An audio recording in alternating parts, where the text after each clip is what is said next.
Hey guys, don't kill here. Coach of Wise Pods, and welcome back to another episode of our round preview series. On today's episode, we will be previewing round 19. Can you believe it? We're nearly done through the season already. Only 6 weeks to go, but it is gonna be a big one. So to start off this video, as normal, we will go through all the trade targets for the week, trade in, trade outs, rookies, stuff like that, and I'll go through my trades and stuff like that. We'll also go through tag watches and the captain. So before we get into any of that, I wanted to talk about some recent news that's come to light throughout this week. So I guess you can sort of treat this as a bit of a media segment as we go through the season. So first one I wanted to talk about was Caldwell has been potentially how can I avoid this? Caldwell is in doubt to play this week with a calf concern. So we've all probably seen the media come out and say that, yeah, he's heavily managing a calf concern after the weekend's win. So, yeah, well, I don't even think they won actually. They lost to Brisbane, no, Melbourne. So, yeah, that's a huge concern obviously for us. He is by and large the F1, I would say, quite easily. So yeah, that is going to be a huge decision time if he does come to say that he is out this week. So big watch on teams tonight if he is out because he has been in some ripping form and it even was a captain option coming into this round. He would have been a great VC option. So I think I've kind of gone back on that now with this concern. If he does play, I probably won't consider him as a captain option at all. But um, I guess we need to discuss a little bit what we need to do with him in terms of what happens if he is named in or if he's named out, right? So, um, in my opinion, if he is named out, my first reaction is to keep him in my side. I believe it's only going to be 1 week, but there's obviously no guarantee with that. This is quite a little bit different to the Heaney situation from last week, where Heaney was suspended for 1 week. There was no issue with him. There was no uncertainty whether he's going to be back next week. Whereas Caldwell, he's got this injury cloud. We typically know with calves they can be a little bit tricky sometimes. So um, there's no guarantee that he is back in the next week. We saw the likes of the Fisher only 2 weeks ago. He went out with a bit of I think it was a foot concern, and he didn't come back the week prior, right? So the week following. So people have been caught in that trap of holding for 2 weeks, and that hurts you a lot. So I can sort of I can see understand both ways of like I want to hold, particularly in my team where I have a few more other issues and I'm still trying to improve my side in other ways where I feel like he holding him is going to be the best scenario for me. But for those teams that are really fighting for a car or a hat, you're in contention sort of thing, and your team doesn't have too much else to worry about. I'd absolutely be trading him out and being aggressive and not taking that hit this week. Just going for it and yeah. So I can probably argue for both sides realistically, but my initial reaction is to hold him. But yeah, like I said, I don't mind people that want to trade him as well. Whereas if I think he plays, I think it's an automatic hold. I don't think you're jumping at shadows of him having a calf concern at all. He may be managed slightly this week, so maybe you could play around with putting the emergency on him and seeing how he goes. Especially if you already have like an F7, that you were looping with some other players as well. Maybe you could do that with a Caldwell first up this week. Just with that calf concern, he may be managed at any point. So if he cops a knock or he cops a heavy tackle and it sort of knocks it a little bit, he could be subbed at any point and it could really hurt your fantasy season. So just all those things that you got to consider with these players that are having a bit of injury concern. Just got to be careful with them. But yeah, that's all I wanted to say with him. The other one in recent news is that McKercher missed training with some soreness in his foot, I believe. So that's why he got heavily managed in his on the weekend's game where he spent most of that last quarter on the bench. So he is definitely having some soreness and he is in some considerable doubt for the weekend. So that's one we're just gonna have to monitor.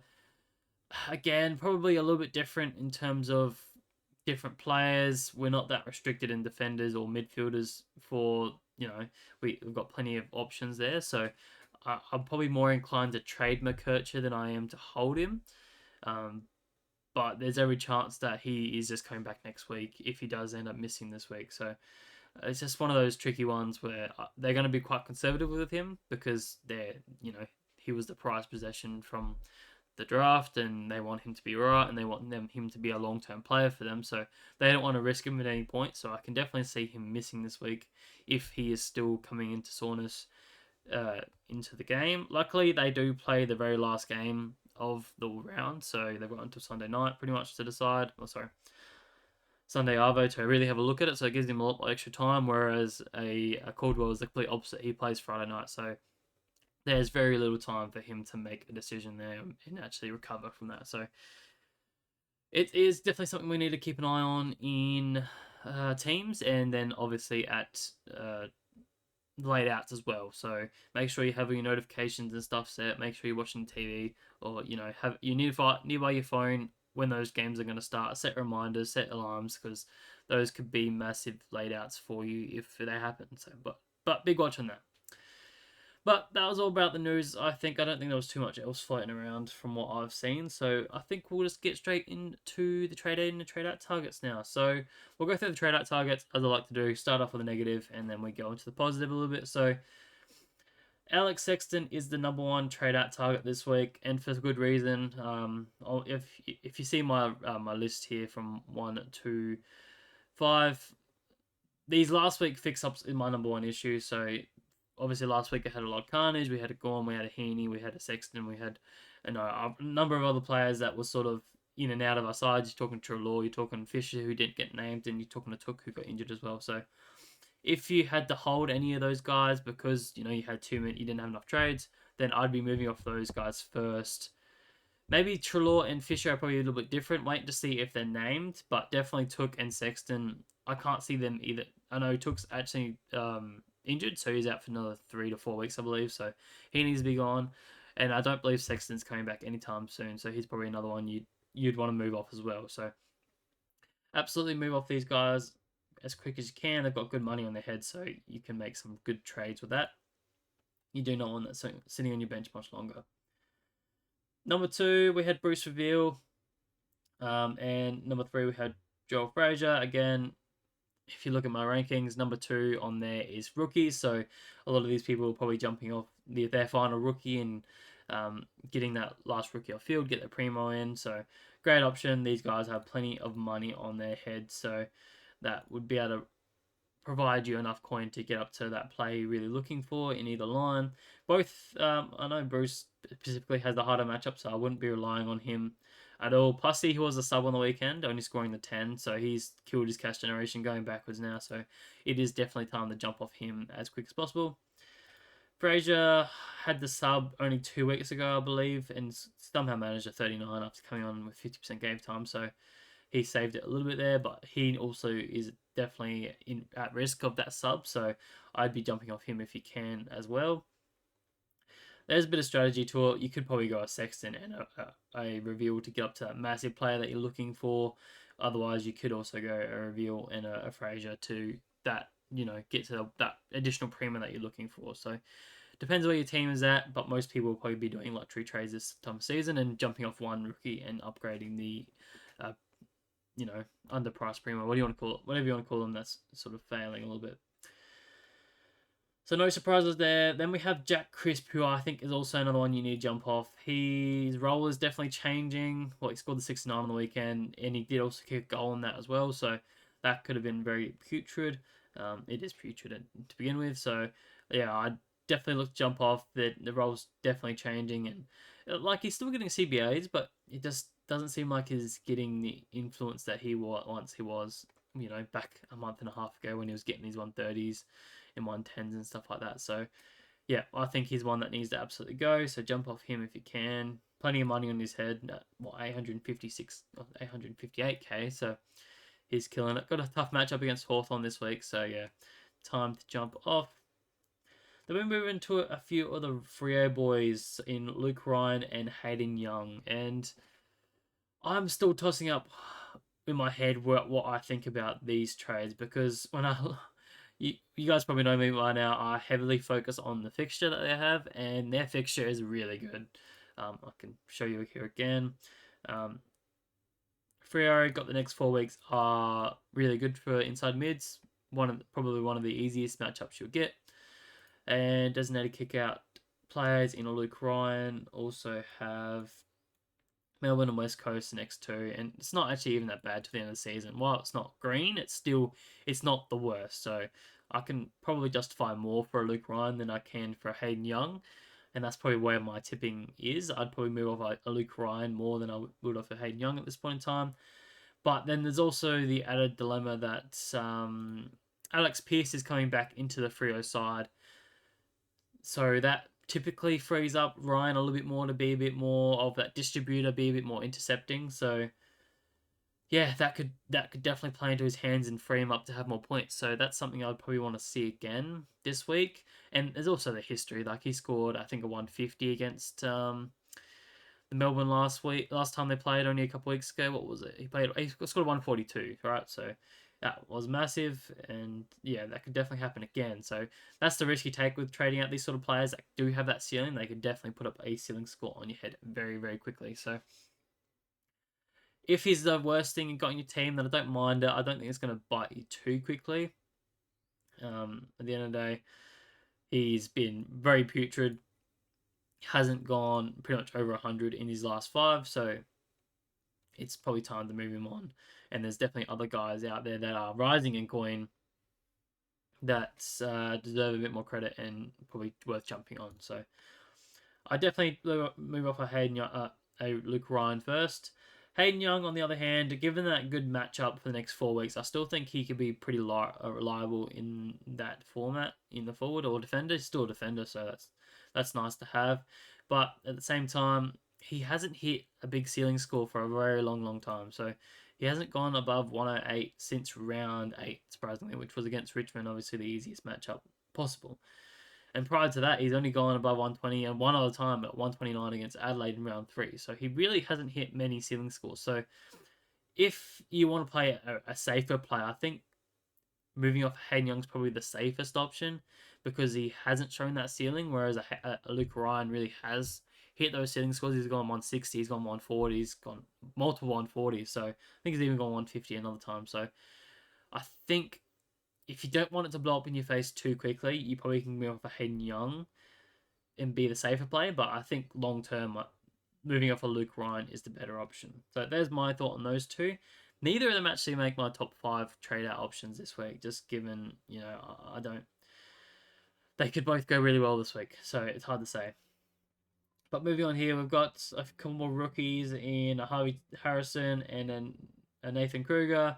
Again, just jumping off those guys now that they've made you a bit of coin, and you're probably just looking to make a bit of an upgrade there, so that's easy done. People moving off of Dowling, which I probably wouldn't recommend. He's still got plenty of money to make. Well, he's got a 25 break even, so it's not a huge amount more to make. Probably another 2 to 3 weeks max.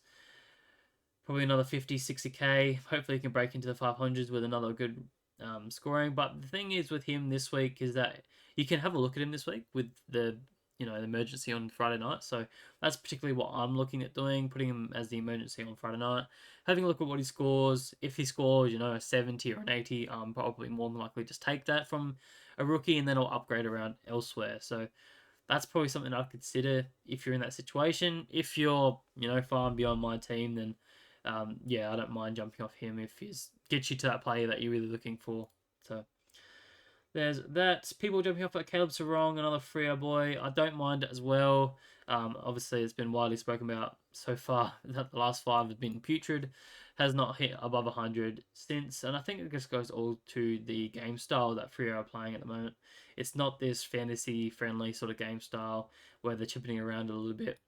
He's barely getting any marks. Like, look at that. He's probably averaging only, just over 1 in those games. He's got 1, 3, 2, 1, and 0 in his last 5 games, so very, very little. Whereas previously we saw 8, 6s, 4s, stuff like that. So we saw a bit more. He's just really dropped off recently, and even the tackles are very minimal as well. So I don't mind jumping off him, but again, the run is so juicy, it's hard to make that decision, and it could very much blow up in your face very quickly. And just quietly, he's been hitting the scoreboard quite regularly as well, so it could have been even worse. Like he's hit a couple goals in a couple games, whereas he hadn't kicked a goal all most of the early season. So bit of a weird one, but my preference is to hold him. I do back him to go back to the way he was, but there's obviously no guarantee there. People trading out Max Gorn after last week. Um, there's actually some media out there saying that he should be good to go this week. So it ended up maybe only being 1 week. I probably can even bring up the injury report. I didn't actually look at that. If we go to Melbourne, Max Gorn is a test this week. So defied all odds, even though he was named 2 to 3 weeks last week, he is now a test for this week. So there is definitely some part of me that says he might play this week, and I'd absolutely not be trading him out if he does manage to play, just given he's very unique now. I'd say in the top, what's he worth? Top 10k is only 1.5% owned. Top 100, 0% owned. Top 1k 0.3% owned. So he is very unique. While he probably doesn't have the best matchup in terms of rucks, I wouldn't have thought. Who's he playing? He's playing. No, he's playing Freo actually, so he's actually got a very good matchup. So I'd absolutely hold him. Absolutely, that could be very nice, unique from, and he's probably even a captain option for you. But yeah, I'd absolutely be holding that. So do not trade that out. There's probably even a potential you could trade him in if you were one of those players that jumped to a Luke Jackson. Maybe you could jump straight back to a Max Gorn. But my preference would be to wait a week because they could heavily manage him with a lot of unknown about what happens with that ankle. So I'd probably hold off a little bit there. Besides that, people jumping up for Will Day, 1.5k coaches. I think it's time to go. He has been a bit of a failed mid-pricer pick. He's put up a couple tons, but nothing too major realistically, and dropped a lot of 70s in that time as well. So, bit of a failed pick. Bit unfortunate there, but time to move off of him. People jumping off more rookies here, and Shawmaker and Clark. Absolutely time to go. Massimo under an injury cloud, so if you still have him, he's time to go as well. So, yeah, I don't know who would have him, but yeah, he's up there. But I think that's all sort of ended in terms of, the main trade out targets. Maybe just a few shout outs here. Philippou, after my last video, he's come out and, sorry, Sankey would have come out and said he has a hip injury and he's out for the next 3 to 4 weeks. I probably should have said that off the top, but that was a couple of days old news now, so I kind of forgot. So, but yeah, he was looking like a massive trade-in target until that news, so it's a bit unfortunate for us there.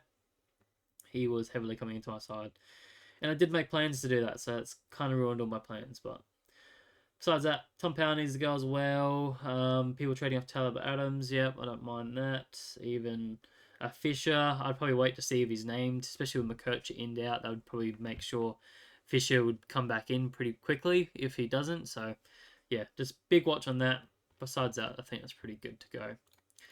Let's move into the trade in target. So, the number one trade in target, not surprisingly, is Zach Taylor as the rookie downgrade of the week. What he is 216k, I believe.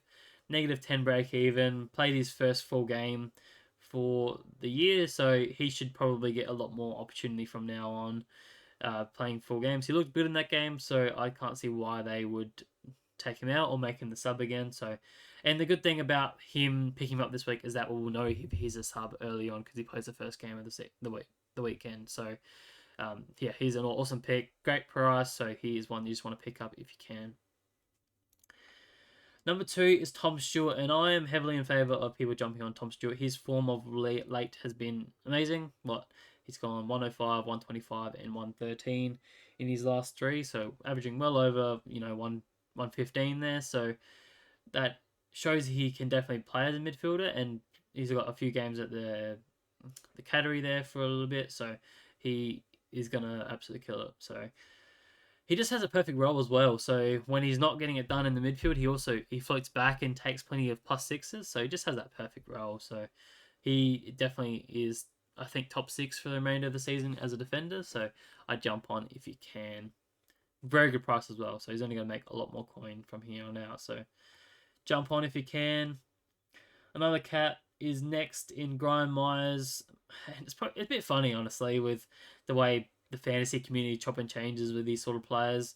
Last week it was no, don't trade in Graham Myers, get on Dylan Moore, but then the roles reversed this week. It's get on Graham Myers and don't trade in Dylan Moore because the scores that keep fluctuating. Whereas last week it was Graham Myers scored a 67. This week Moore has scored like a 73 or something like that. So that's what is going to get with these sort of small forwards where they can score very well, but they can also be shut down quite easily and not score well at all. So that's why I keep promoting that you want to get this seventh forward primo if you can to sort of loop between and try and get that maximum amount of points out of your forwards there. So, but I still like Graham Myers as an option. He's got a good price as well. So below 800k or 750k, right? So only going to make more coin from here on out. I also like his run in terms of who he plays. Maybe not in terms of a small forward role, but he goes up against North. That should be plenty of goals for him. Adelaide again, probably quite a few goals there. Saints and West Coast. So four very friendly matchups where they play the bottom, I think bottom four sides pretty much. There should be plenty of goals opportunities for him, and if he can hit the scoreboard, then he's just going to boost his score up. So I think that provides him plenty of probably a higher floor than anything. I don't know if we'll see more ceiling scores, but definitely a higher floor if he can kick a few more goals. So that's probably why I like him the most as a forward opportunity. Uh, Lawson Humphreys, people jumping on him still. It feels a little bit dirty for me, but this time of year, typically I like to save a lot of my coin, so that's why I'd heavily favour a Zach Taylor over a Lawson Humphreys. But just given it's 160k cheaper, but if you're in the situation where you're wanting to look at Humphreys as a looping option for you, because he definitely has shown he's got the capacity to score these big scores, so um, I don't mind that. It's just a lot to pay out for this time of year for this type of player, even though he has a massive negative 32 break even. It's a very different game we're playing now to what it was we were playing, at the first half of the season where we're very much prioritizing this cash generation. By all means, if you're struggling with cash generation, then absolutely do it. Then yeah, absolutely go for it. But yeah, typically, especially for those that are fighting for hats and cars and stuff like that, I'd probably just look to the cheaper option because that'll put 170k in your bank for next week, and that could be the difference that makes you go to a top that player rather than a mediocre player in the middle. So that's just my thoughts there. But he's still on my rookie downgrade target list. So yeah, I don't mind people jumping on him there. Same with Zane here. Bit more expensive at 294k. Bit more of a 22 years old, negative one break even, second game of the season, and under the new coach as well. So surprisingly, he came in for a few CBAs. So it seems like this new coach has a bit of a liking to Zane here and thinks he can make a difference in the midfield and taking Jinmi out. So it's something we can definitely look at. If he it sucks that he's only a midfield only status, so I don't know how useful that's going to be for us, but he definitely could make a lot of cash if he can keep pumping out these 90s.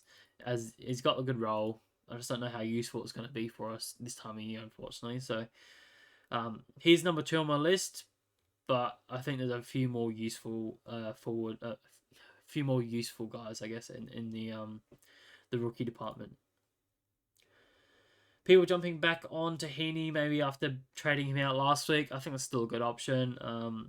One thing I'd still like to watch is what their role is going to be with the likes of Luke Parker and Callum Mills in. I think it's more Parker than it is Callum Mills. I think Callum Mills will be more of a defender, but I don't think there'll be too much concern. I think he'll come back in and nail it again. Plus, he has a hard matchup to come if we look at the midfield. So he would probably be a brave coach to go against it, but it's definitely something you could consider for at least the next 3 weeks, where he's got three tough matchups against Brisbane, Western Bulldogs, and Port. So yeah, but I think still he's clearly top 4 in his line as a forward. So yeah, it's probably a smart move just to jump back on and cover those coaches that maybe couldn't have traded him out last week. People jumping on Jack Caldwell again with the news. Be careful with this. Um, yeah, with obviously the injury news, it kind of tempts me not to go with it. But I, if he's named, then absolutely go for it. I just think you back it in. He's clearly top sort of 1-2 in the forward line, so you probably just jump at it and just do it. But if there's any whispers of him being managed throughout the game or on limited game time, stuff like that, then I'd absolutely just hold off this week and just target someone else, and then maybe look at him next week when he's a bit more freshened up, and you probably save a bit of coin on him even because he might not hit this 81 break even. And he is quite expensive now. He's nearly going to be the highest price player in the forward line. So let's wait and see next week. People jumping on Josh Dunkley again. His form has been elite over the last 3 to 4 weeks. So yeah, I don't mind him there. We've spoken heavily about him not being a tagged option. So yeah, I think it's a no-brainer to jump on him. The only thing is that he's now priced at over $1 million. So if you're willing to pay for that, it's a bit of a tough one, especially with up against the Sun, not the Suns, the Swans this week. So it's going to be a tougher matchup. If you look at they're the hardest matchup for inside mid, so he may have a bit of a difficulty. I don't think we've seen many big scores against Sydney at all. So we've seen Tom Green go 127, Rory Laird go 127, and that's pretty much about it. There's only been one more score above a ton. So, two, sorry. If this could definitely be a below 100 score, and typically that's not what you want when you're trading in someone. You really want them to absolutely nail it when you trade them in. So, probably one I'd fade this week. I typically don't like to pay for those $1 million players this time of year, unless they've absolutely got a dream run or something like that. I'd like to find the value a little bit more. But if you absolutely love him and you think he's the player that you need to cover someone or whatever, then yeah, I still think he's gonna be top two in the midfield for the remainder of the season. So just go ahead and do it. Zachy Butters probably needs a bit of discussion because I did actually recommend him early on in the week, but then after a bit of research, there is some serious concern that he may have some tags coming his way in the next, 3 to 4 weeks, if not even longer, honestly. So this week, more than likely he'll cop the Graham tag, so I'm not considering him as a captain option this week. So that's another one reason not to trade him in. Instantly, he probably cops a bit of tension and could drop a low 100 score. Next week, he has Carlton, and which means a Chin Cotter could definitely run with him. Probably has the speed and athleticism to go with him. We've seen Chin Cotter go to a Bond, so he's very versatile in what he can do with his tagging role. So I think that's another guaranteed one. Sydney Swans, on the other hand, James Jordan hasn't been doing a huge amount of lockdown roles recently, and that's typically he goes to that halfback flanker more than an inside mid, but he has done previously. He's gone to a Sam Walsh previously, so I wouldn't be surprised if he goes to a Butter. So probably a bit more of a flag, but definitely a question mark over that one. The next up is bloody Melbourne, who has Neil Bullen, who we've seen go to Zach Merritt and a Dacos previously. So if they consider those sort of players to be very similar in stature to Zach Butters, then there's a world that he goes to him as well. I think it's pretty much locked in, I would have thought, unless something happens. But 4 weeks is a long time in footy, so we're not too sure. And even the week after against the Crows, they have Sam Berry, who could do a tagging role if they really wanted to. Hasn't been doing a huge amount of lockdown roles, more of a head-to-head role, but is definitely the possibility there as well. I don't think there'll be any attention from Freo. So something to actually is something that you really need to consider if you're trading in a Zach Butters. I think there's a lot of other safer guys that won't get much attention, and maybe you can look at his cheaper teammate in a Rosie if you don't have him, who seems to be avoiding the tag right now. I actually thought Rosie was more damaging with his height and stuff like that you'd want to take him out more. But yeah, it could definitely go either way at any point. So I wouldn't be surprised if Jack Graham goes to a Rosie instead of a Butters. But typically it's gone to Butters recently, and that's been working. So I'd say it goes that way. People jumping on Steely Green.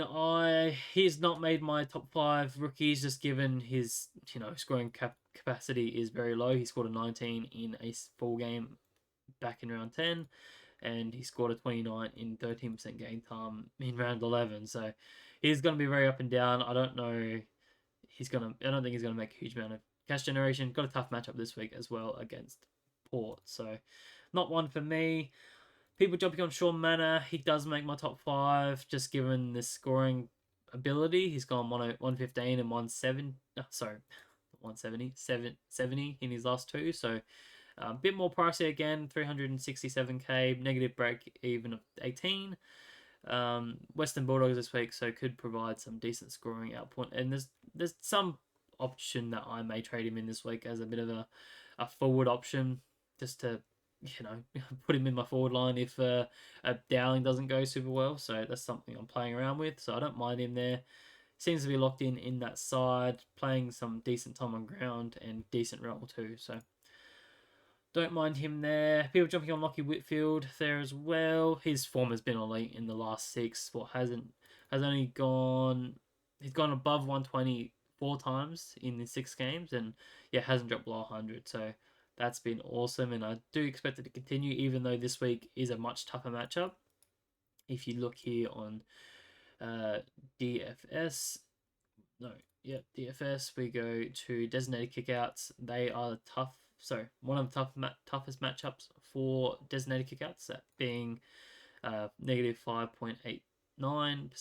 Oh, sorry, points. Sorry, if you want to get technical.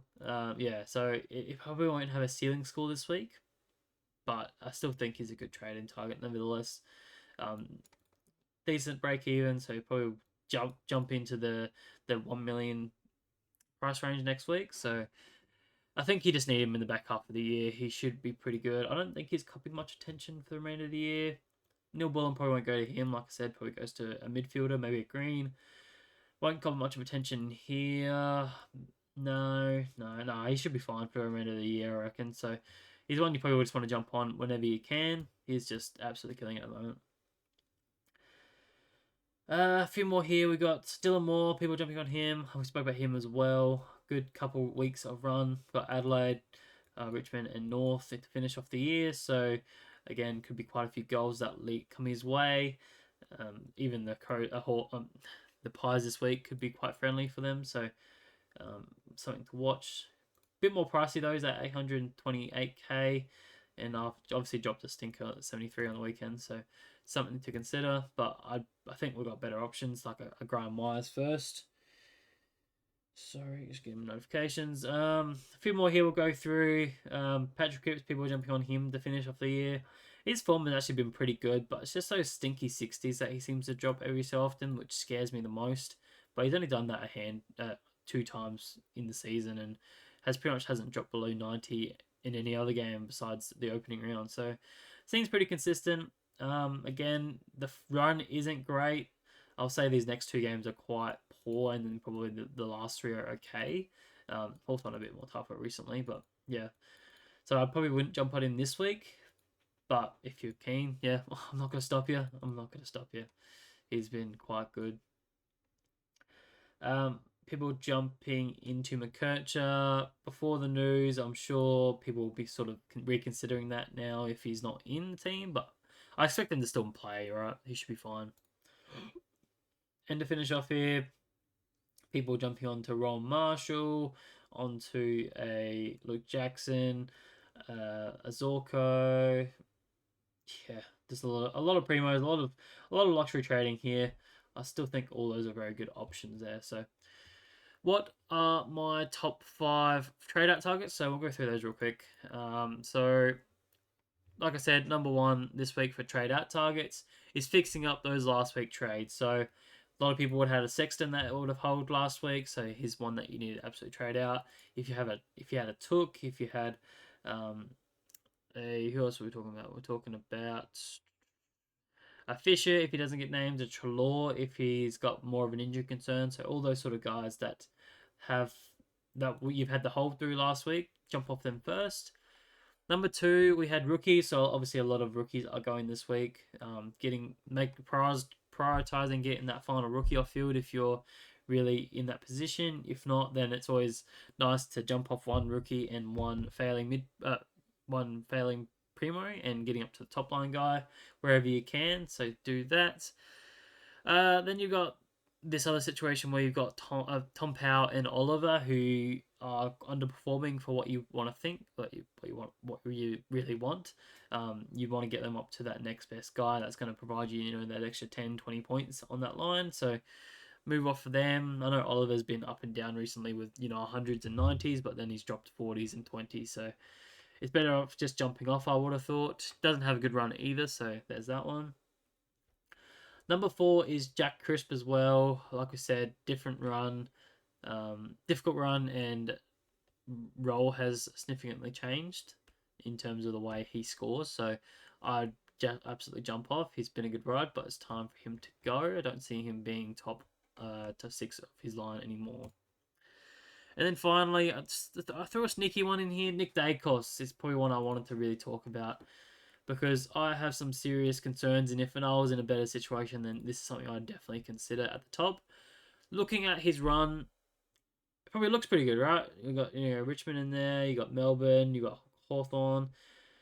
But then you think a little bit deeper and think about tags that coming his way. So there's every chance that a Finn McGuinness gets named this week to do that job on Dacos, which we've seen famously not absolutely shut him out previously at the back end of last year.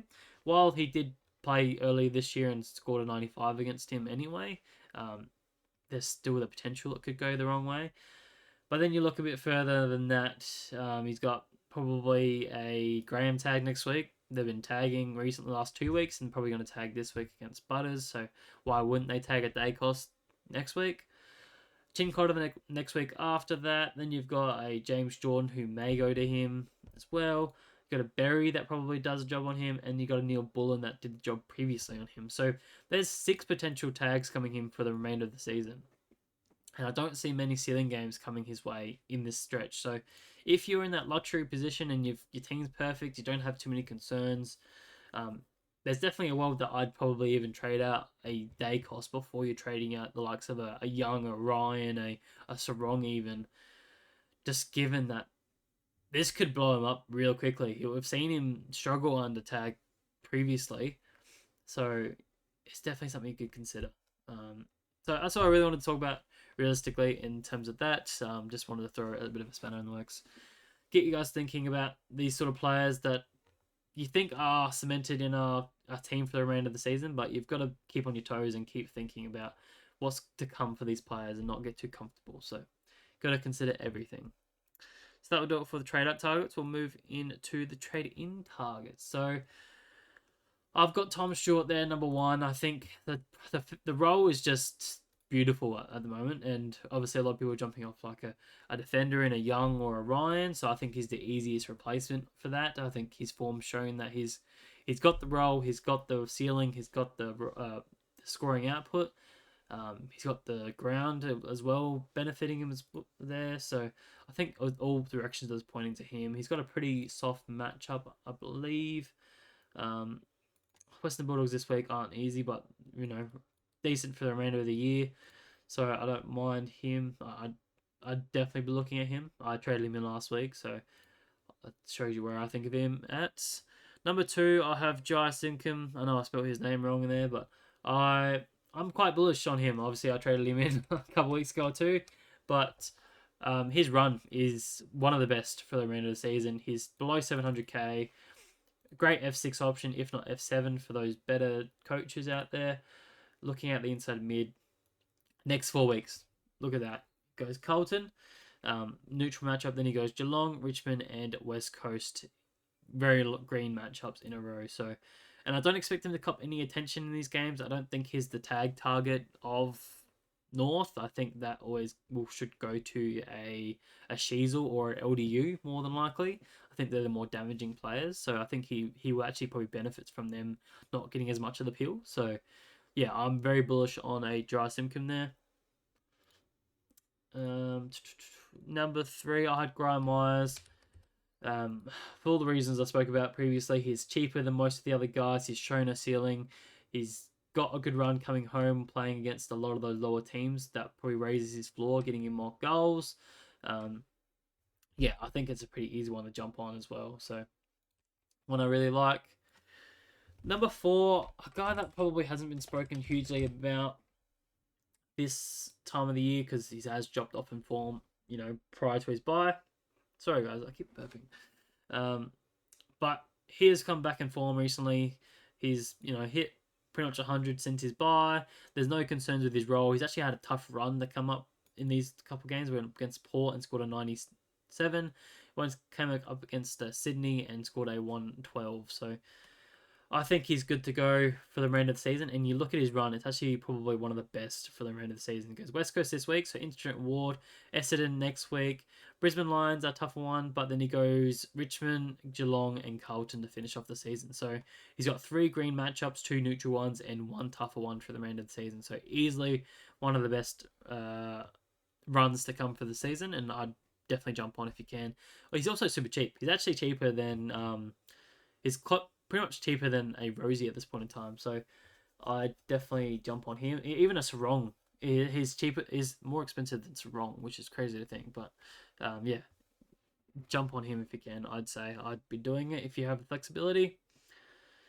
Then I feel a bit of a cop out because I feel like we've talked about this guy a lot in the last couple of weeks because he's been so cheap. But again, I like his run. Instant Award this week against Richmond. Good price. Has shown a good ceiling of 147 only last week. So I think it's just no brainer. If you don't have a Rosie, jump on him.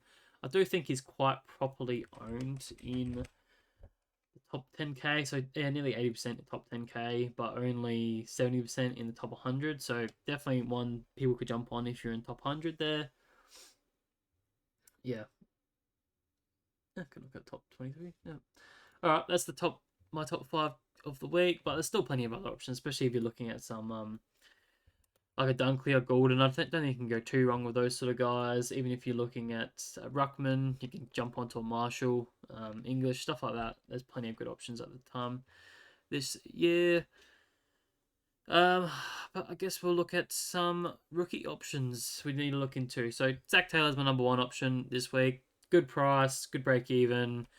Should have a role in the side for a decent portion for the remainder of the season. I think it's a no-brainer to grab him if you can.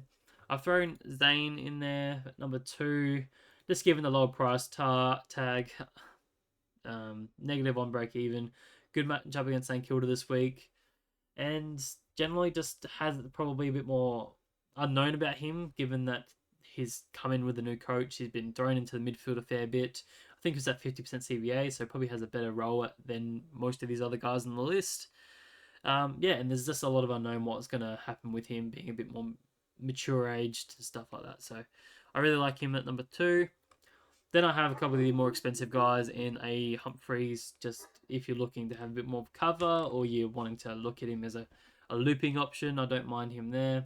And same with a Mana as well. So yeah, number 3 and 4 there. And then finally, if you don't like any of those options and maybe you can't afford those options, and then go just do a 200k rookie. Even look at a looping option. Go to a player that's not going to be playing for the remainder of the season. So yeah, there's the rookie trade down targets.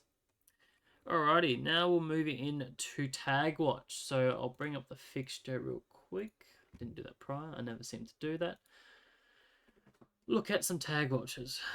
Okay, so I've got my list here. So Friday night, Essendon vs Crows. The only tag I can see happening here is if a Sam Berry goes to, say, a Merritt. Berry hasn't been doing a huge amount of tagging roles, but we know how damaging Merritt can be. So I wouldn't be surprised if that's something that they just do with a bit more of a run with role. Berry has been playing a lot more midfield as of late with the likes of Crouch and Saligo being moved out of the side a little bit. So I expect that to happen a little bit. The next game, GWS and Suns. Not expecting any tags in this game unless a Perryman does a tag, given that what's his name? Toby Bedford has been suspended for a couple of weeks, so that probably helps a little bit in terms of, future tags that are coming. But Suns don't tag either way, so I expect it to be pretty fine there.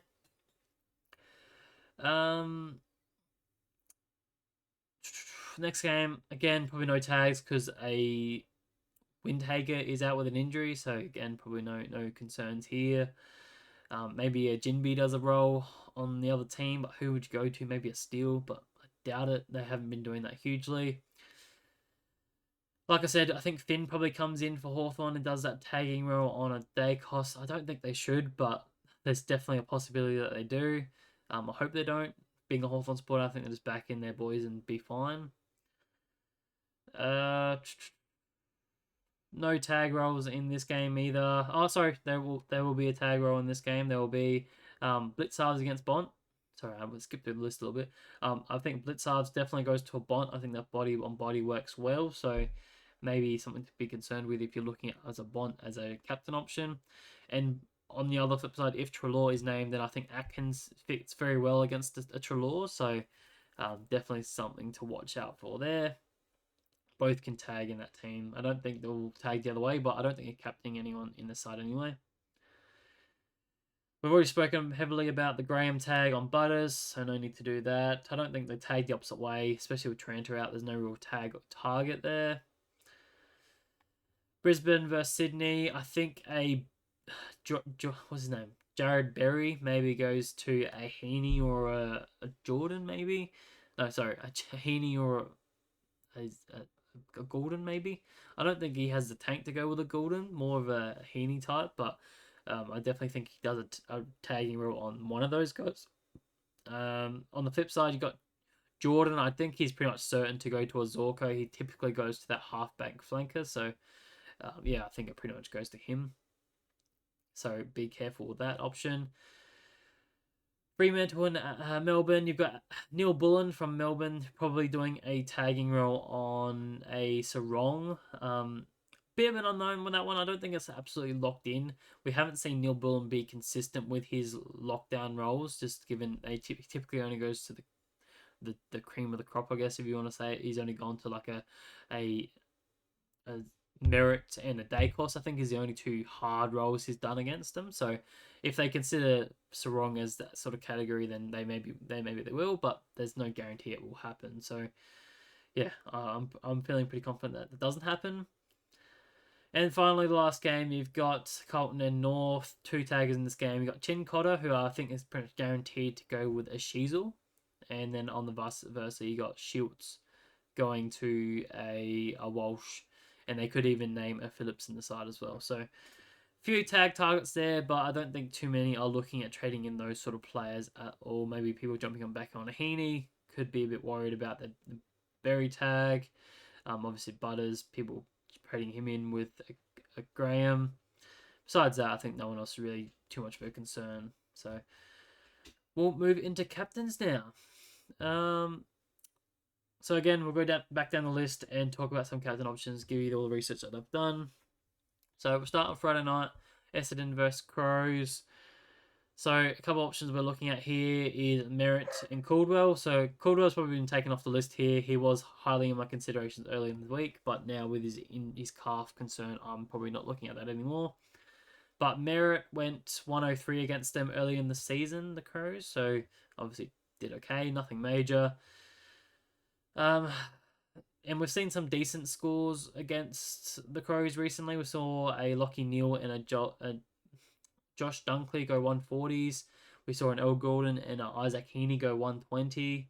So we've seen a couple of those dynamic duos go quite big. So could definitely see a Merritt go well here. So he's quite up there in my considerations. On the flip side, you're looking at a Dawson and a Laird. I've thrown Laird in there just as a bit of a touching point. Dawson went he went 120 128 last time they played against them. I think early in the year, I would say. I probably can fact check that a little bit. Yeah, I did my research a little bit earlier this week, so I'm not confident with that one.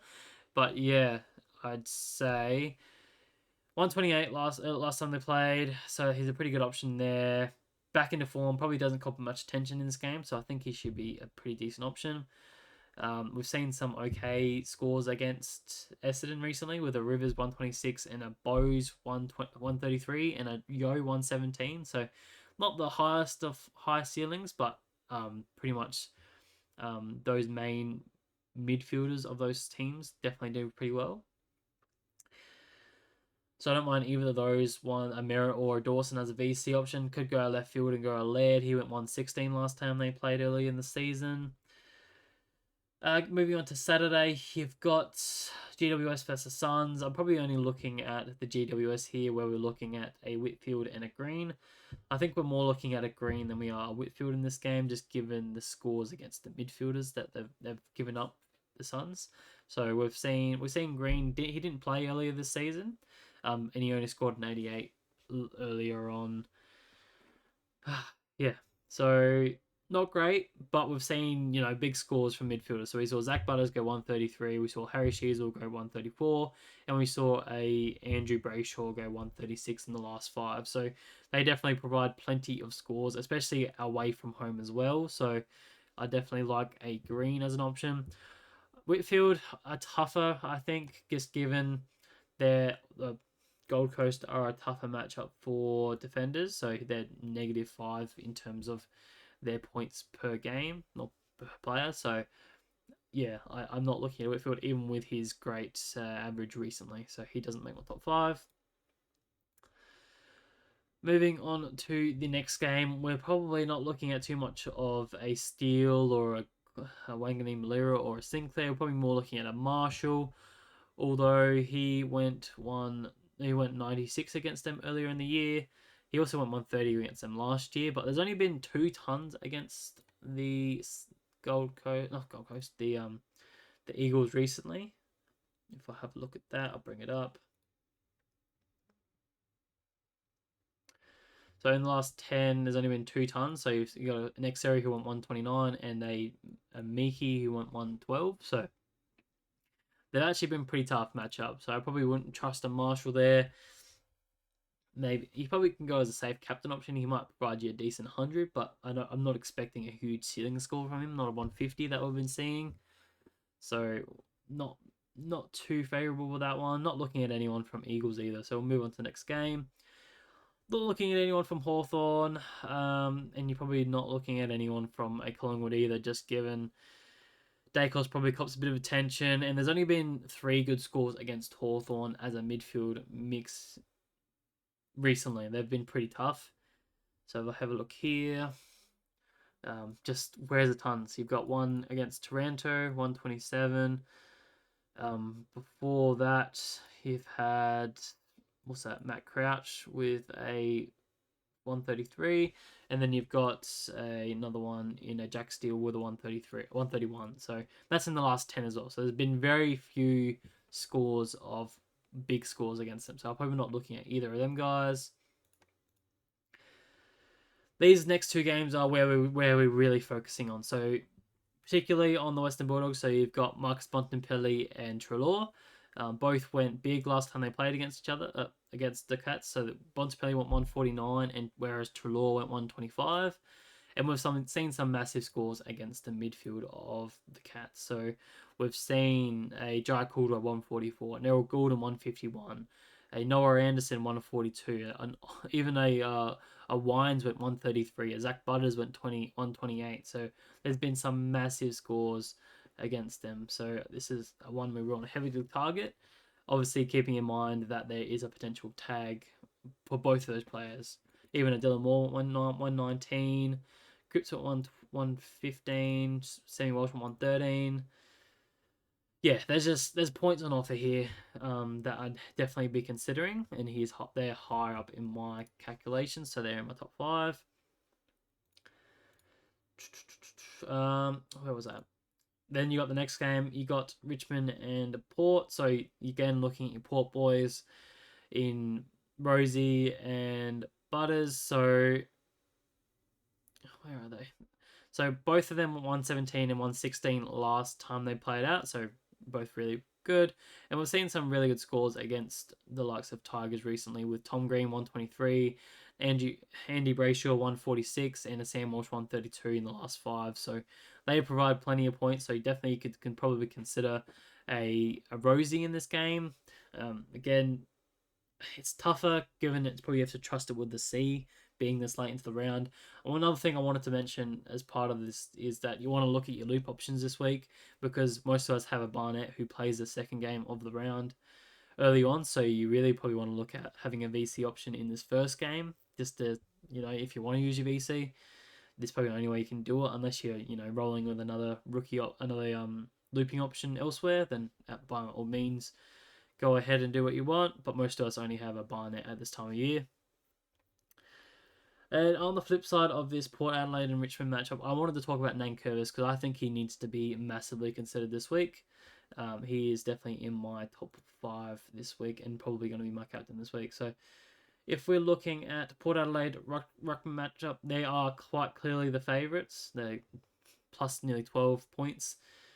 And look at these scores against the Ruck line here. So the only 2 scores are below 100 in the last 5 or last 10, sorry, since round 10.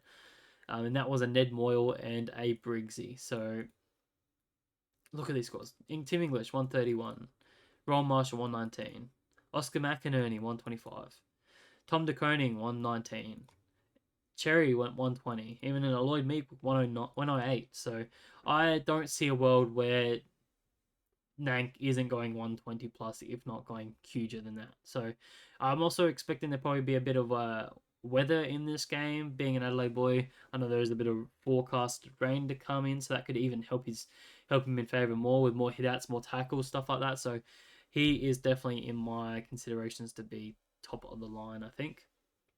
So definitely one you should be considering if you jumped on him last week. I'm sure we'll get some reward from that. But onto the Sunday games, we've got probably really no one in this game that we're looking at. Honestly, they're both really tough for matchups. You got Dunkley, Neal, and Zorko. I expect Zorko to cop a tag. Dunkley will probably have a bit of a tougher time because Sydney are the toughest matchup for midfielders. On the flip side, you've got Errol Gordon and Heaney. The highest score we've seen against the Brisbane side recently it's not much. If you go inside mids here, I think there was only one score above 120, which was 124, which was a Zach Butters. If you look through all this list, there's nothing good. There's maybe 118, 124. That's about all you're getting. So you're not really searching for that ceiling. But I understand Errol was a different beast. So if you're that confident with Errol, then go for it. But I probably wouldn't. He doesn't make my top 5 for that reason. Oh shit! Didn't mean to delete that. That's alright. On to the next game. A lot of fantasy relevance here. Obviously, we've got this Wrong and Brayshaw matchup against Melbourne. Really good. Both of those scored 106 and 96 respectively. We've seen some pretty good scores against Melbourne as well as a midfield group, where Judd Cooler went 120 last week. Jordan Dawson went 158. Jack Stewart 122 and Sam Walsh 143. So they're very friendly for these sort of matchups. Optus Stadium as well, wide open. Probably suits the likes of a Brayshaw who spreads hard and gets those plus 6s here and there. So I definitely like him there. Same with Ryan and Clark. Both went massive in this game earlier in the season, where Ryan went 142 and Clark went 151. We've seen some pretty decent scores against Melbourne with Newman. What's his name? Nick Martin went 143 only last week, even when Ridley went 111, I think. Just they provide plenty of plus 6s in the back line there. Even what's his name? Dane Zorko at 118. So could definitely see both those boys bouncing back a fair bit and having a pretty blockbuster game. But just given the recent form, I'm probably not trusting them with the captaincy or VC at all. I've thrown in Max Gawn here as an option as well, but obviously with a huge flag that he's coming back from injury and it could be managed at any point. So, but he scored a 122 against the Luke Jackson matchup early in the year, and we've seen some massive scores against this matchup previously. So, could definitely be a mega play if I just show you that here. Who are they playing against? They're playing against Fremantle. So just look at these scores. So you got Nankervis 150, Rowan Marshall 171. Then you've got a couple 124, 122, 117, 105s and stuff like that. So there's some massive scores that this ruck lineup provides. So if you've got a Max Gawn still, he could definitely be a very left field pick as a captain option, and it could massively play off in your favour if you're brave. He doesn't make my top 5 just because the injury concern, but yeah, I don't mind him as an option there. And finally, the last game of the round, only a couple options we're really looking at here, just given the tag options, is Cherry. He's from North. Sam de Koning is pretty good matchup for most for what's it called, Ruckman. If you have a look here real quick, so they're second best for ruck lineup, surprisingly. But then you look at the scores. There's only been real one massive score, which was Briggs, who went 136. So it's probably not the huge ceiling score that you're probably looking for, but it's probably a safe 100, if not 110 from a Cherry. Looking at these names, you got Witz, who scored 107. You got Goldstein 94.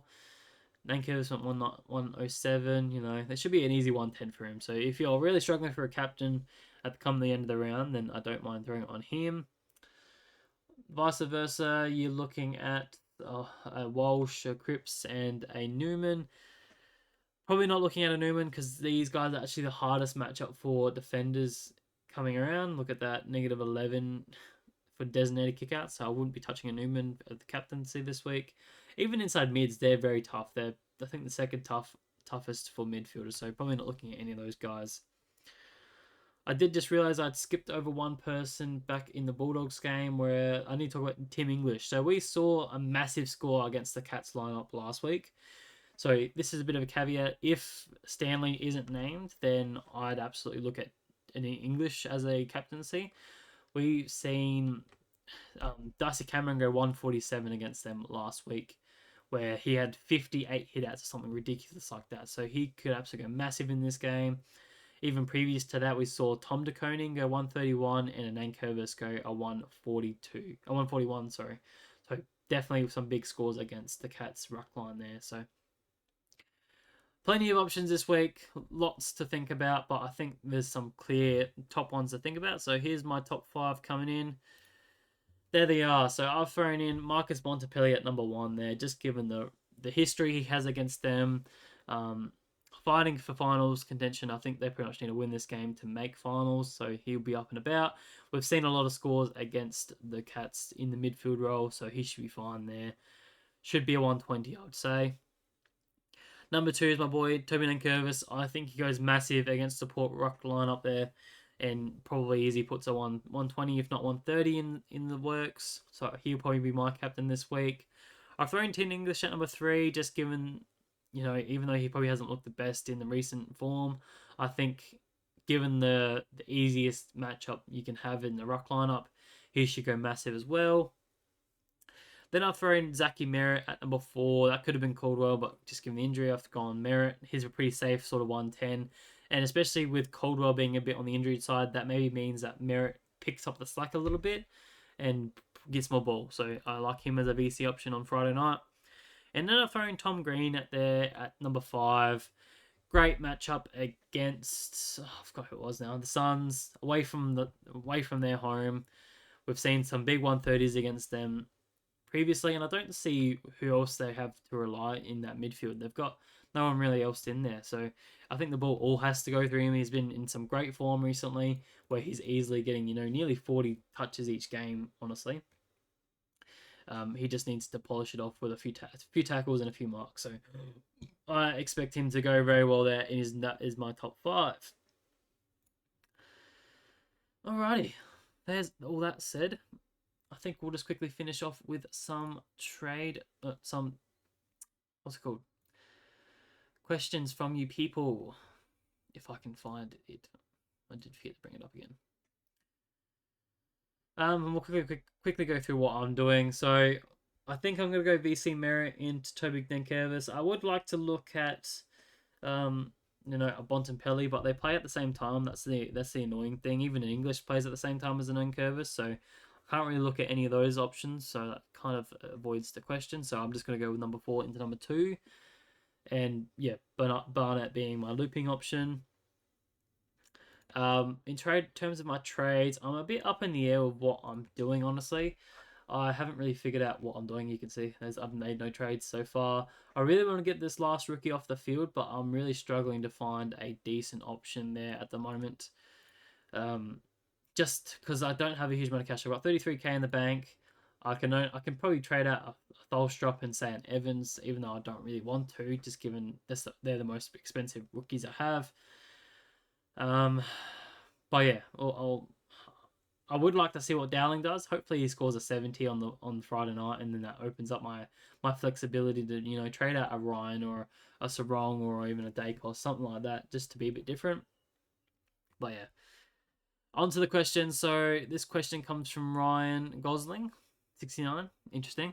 Ryan and Clark to Stewart and Holmes or Rivers, or he going Ryan Clark to Sarong. Wait, Ryan or Young and Sarong to Stewart and Neil, or instead of Neil or any other mid. So, oh, Jesus, you got a lot of different options here. So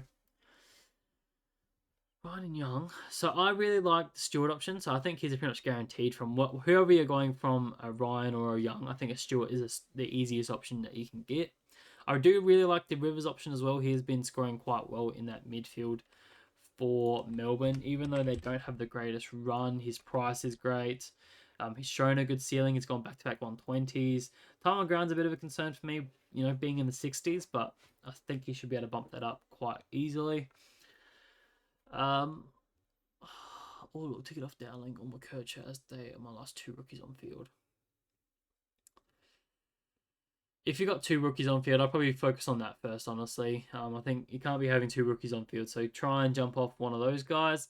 Probably not looking to jump off Dowling, now. Like, have a look at him on Friday night. If he scores well, then take it. Then that opens up your flexibility with your trades. Watch the team news with McKercher, but yeah, I'd probably try and to use your bench a little bit more to get those final rookies off the field if you can. So maybe don't try and focus on luxury trading too much. Just focus on getting those rookies off. This next question comes from Kate, regular commenter here. Is it too late to bring in Mana as a F7 loop option? He'll easily net me 50k this week too, or bring in a cheap Taylor. Okay, so you either were looking at a Taylor or a Mana, and then you're asking about Newman as well. So I don't mind Newman. He's not one that's hugely on my radar in terms of what he's able to do. I know he's gone big in the past. Let's have a quick look at his run. I've been coming around to it a little bit more, but not hugely. So maybe after this weekend, I think it's definitely one I'd look at. So he's got North and then Port for the next two, typically harder matchup. So maybe focus on the round 21 matchup where he goes green, green, neutral, and green for the remainder of the season, but maybe not this week. In terms of Mana or Taylor, if you're using them as a bit of a looping option, then I'd definitely go with a Mana. I definitely think he has the higher ceiling and the more scoring potential, whereas Taylor's pretty much just a, a, a bench player that you're looking just to pick up just because he's going to make some coin. And he's not really one you're looking to put on field. But if you're looking for a loop option, you definitely want to pick up Mana. If you don't need a looping option and you think you're pretty content with your F6, then just pick up a Taylor and save that 150k or whatever that is, and then bank it for next week. So hopefully that covers that off. Next question comes from Mad Hatter 1996.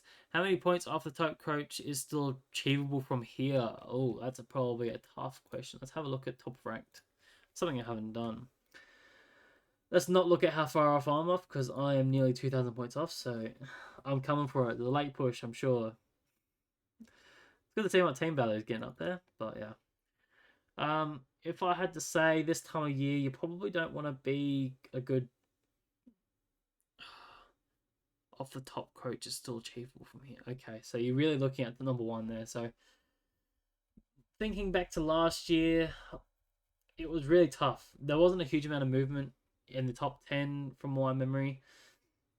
So you probably don't want to be, 200 points off them at minimum. So I'd say anyone in the top 20 is probably close enough to make it, but anyone probably outside of that is probably pretty much pushing it. Maybe a couple of these close ones. There's only 1 point difference between these guys. So yeah, it's pretty tight at the top at the moment. What are you talking about? That's maybe 300 points off. You'd need some massive differences to go your way to make up those 300 points. I think it's pretty much down to the top sort of 10 at this point in time, I'd say, only being about 200 points difference there. So hopefully you're in that scenario and you can keep pushing. Next question comes from Golden Glory. Who scores more out of Dowling and Manor this week? Okay, okay. So Manor has the Western Bulldogs at GMHBA, and Dowling scores against Essendon. Both are pretty tough matchups, I thought, because they play different roles. So Manor. Ooh, can you loop? Is my first initial reaction. Obviously, they played very different times. So you got the Friday night and then the Saturday night. So hopefully, you do have a looping option. So look at a Dowling first, then go into a Manor would be my first reaction. But if I had to pick one straight out of the womb, then I'd probably go with a Manor just because I think he has the higher average. He's gone 115 and a 70, whereas Dowling has dropped a low 49, I think, in his time. So probably just back in a Manor there, I'd say. Yeah, he's dropped some 50s and a 49 and some 60s there. So just back in Manor there. A couple more questions here. You got Sean. Hey mate, 3 options trade this week. Which way would you go? Dowling down to a rookie for my first 2 trades. So then it's Sarong to Dunkley, leaves him 134k. Cripps to Whitfield with 172k. One of the above trades in Mason Wood. You're trading off Mason Wood. Interesting. Interesting. Um, it's tough. It's very tough. I like all these options, but I'm probably leaning towards the Cripps option number 2, just given that I think Cripps is a more of a priority trade out than a Sarong is at this point in time. Just because Cripps is dropping, 70s, whereas a Sarong is at least sort of hitting that 90 range and could push into the hundreds this week. And I don't think Dunkley isn't the most friendly matchup this week. Neither is a Whitfield, right? But I think Whitfield's quite clearly the top of the line of the defender line. So I'd probably go with Cripps to Whitfield in that scenario and Dowling to one of the rookies. So hopefully that helps you there. A couple more here to go through. So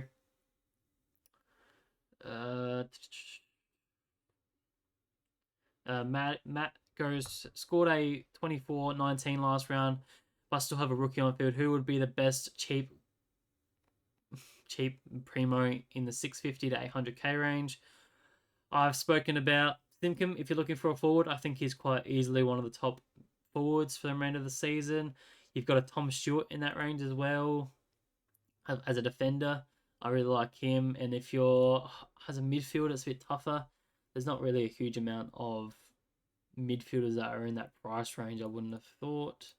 If I can bring that up here.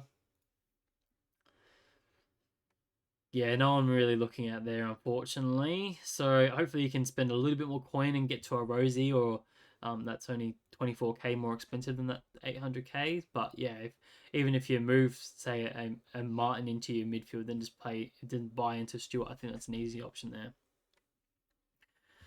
Another question comes from Katos. Is Phillips too expensive to get now? I think so. If you're looking just to have him on your bench. But if you're generally looking at him being a looping option for you, then no, he's fine to pick up. He's shown the ceiling. He's shown that he's got the score and the potential to score these big tons. So yeah, I don't mind jumping on him then. It's just if what are you doing on the other side of it? If you can't get to the play on the other side, then I'd be recommended just go down to that cheaper guy. Next question comes from Connor. Stewart, Sinclair, or Newman? I'm quite clearly Stewart there. Don't like Sinclair, and I think Newman's too early. So yeah, let's go Stewart. J AFL MTB. For this week, I got my first trade pretty much locked in, where I go Dry Clark to Zach Taylor. But my second trade, not sure whether I go Dowling to Fisher or Myers. That gets my last rookie off field, or go McAuliffe to Humphreys, where I can loop Dowling and Manor. So you'd probably just go Dowling to Myers. I think just finish your team, and then you can start looking at these luxury trades next week, where you jump off these sort of other guys. So yeah, just get Myers this week. I think is a great option. Hayes Reed goes Rivers or McKercher. I'm probably Rivers in this scenario. I think the role is a bit better. tougher run, but given the soreness that McCurchis has experienced in the last 24 hours, I think is this a no-brainer go to Rivers, who isn't showing any concerns. Oz Rules Football, who goes first between Cripps, Young, and Sarong? I'm quite clearly Cripps, just given that run, that role change. I mean, so yeah, Cripps, then Young, and then Sarong. I think Young's playing a bit more forward, so I think I like the midfield role of Sarong a little bit more. Then to finish up here from Golden Glory, also should I VC Caldwell or Merritt, and Captain Marshall or Whitfield? So you can't do Caldwell now. I think that's pretty much knocked out given the injury. So go VC Merritt, and then I'll probably just go captain into Marshall. Both are not great options as captains. I'll look elsewhere, but if you're set on those two, then go for it. Didn't you ask a question before? Or am I bugging? Yeah, you did. Final question. Should I go Sexton to Moore and Richards to Philippou to get one rookie on field, being Logan Evans? Or do I go Sexton to Moore, Sarong to Dawson, who I think can be a keeper for the season? Yeah. But then I would have two rookies in Logan Evans and Tholstrup. So I'd be prioritising getting rookies off field there, mate. Get off Richards but again, you can't get to a Philippou now, so that's not the greatest option. You might be forced to keep two rookies on the field. So look around, see if you can get any cheaper options. But Sexton is definitely one to jump off for sure. Alrighty, long podcast, but I think that sort of does it this week. Hopefully I've helped in some sort of way. It's going to be a big round, I think. A lot of great captain options, and I think a lot of big players go very well and a few bounce back. So hopefully you nail it this week, and yeah, I'll leave you guys to it. Please leave a like on the video, subscribe, and yeah, hopefully we can get to 750 subscribers by the end of the year. Have a good one, guys. I'll catch you next week. Bye.